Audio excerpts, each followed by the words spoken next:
Emperor Kumei signed on the 31st of March the Treaty of Kanagawa, a treaty that would forever change the course of Japan.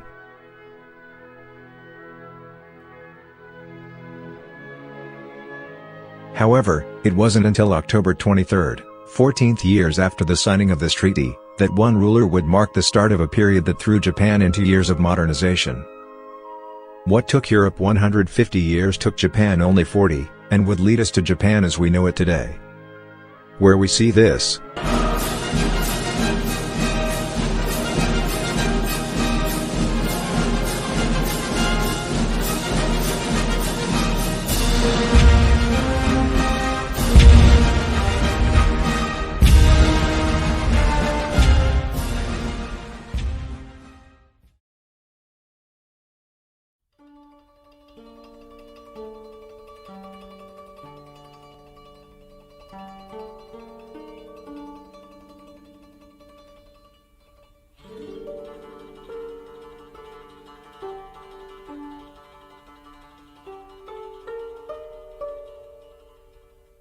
Ieyasu Tokugawa was born on January 31, 1543 in the Okazaki Castle, Mikawa, Japan.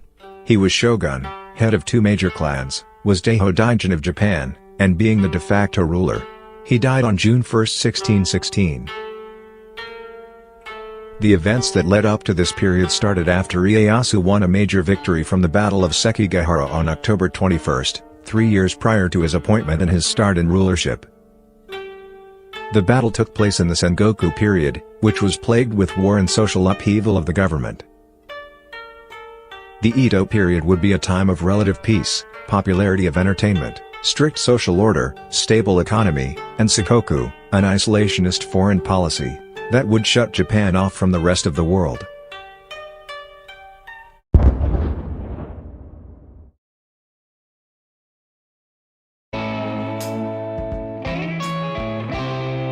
In 1852, U.S. President Millard Fillmore dispatched Commodore Matthew C. Perry to Japan to negotiate a treaty.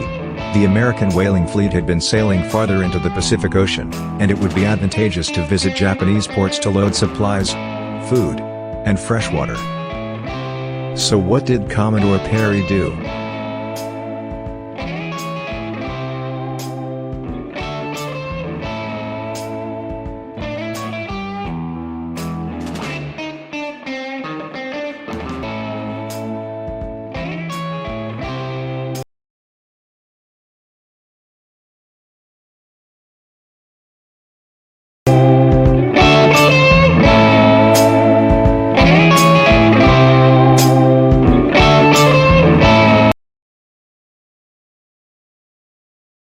After much debating between Perry and Emperor Kumei, Perry left for 1 year to obtain weapons so they could attack Japan, in case. Kumei had no choice but to sign the Treaty of Kanagawa, also known as the Japan-US Treaty of Peace and Amity, exactly 1 year after the first arrival of Commodore Perry.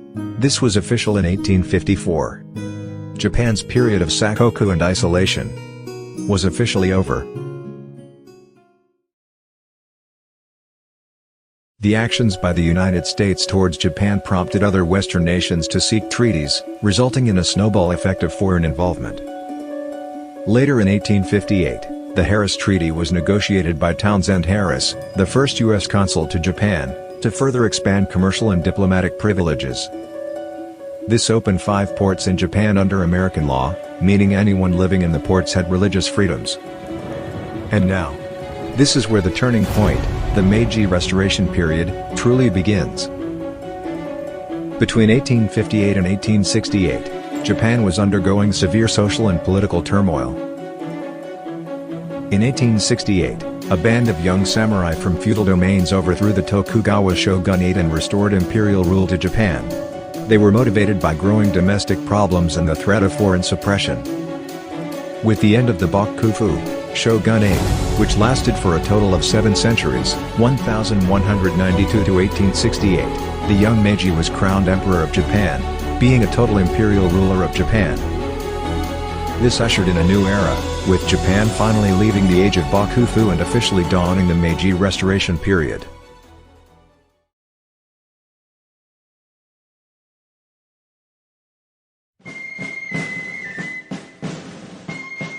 The Boshin War, Boshin Sensu, War of the Year of the Dragon, was a civil war in Japan, fought from 1868 to 1869 between forces of the ruling Tokugawa shogunate and those seeking to return political power to the imperial court.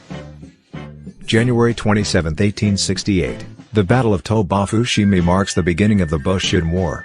The battle was fought between the forces of the Tokugawa shogunate and the imperial court. The imperial court emerged victorious, and this battle marked the beginning of the Boshin War.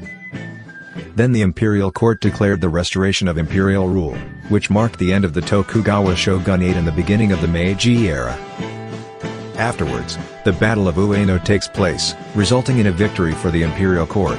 The battle was fought between the forces of the Tokugawa shogunate and the imperial court. The imperial court emerged victorious, and this battle was a significant turning point in the Boshin War.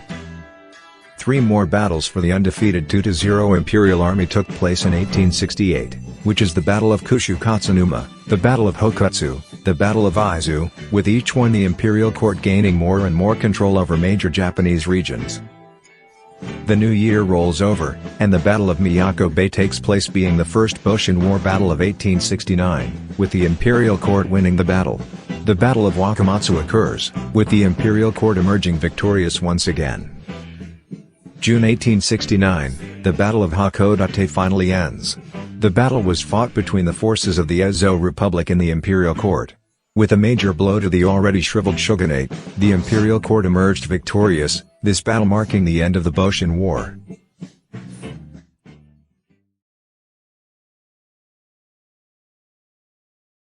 In 1868, back during the Boshin War, the Meiji Restoration first started by eliminating the position of shogun. Edo renamed Tokyo and Edo Castle the new imperial palace for the young Emperor Meiji. Then in 1869, the new Meiji government abolished the feudal system and built up a centralized government, and introducing a new land tax system along with officiating a national army in 1870. 1872 rolled around and the Meiji government initiated a national education system. They advanced by sending a delegation to the US and Europe to study Western technology, culture, and more. In 1873, the U.S. government granted citizens religious freedom, spreading people previously stuck in U.S. ports in Japan. Additionally, legal modernization began in Japan. However, 4 years later, as history shows us, peace is never absolute in a country's growth.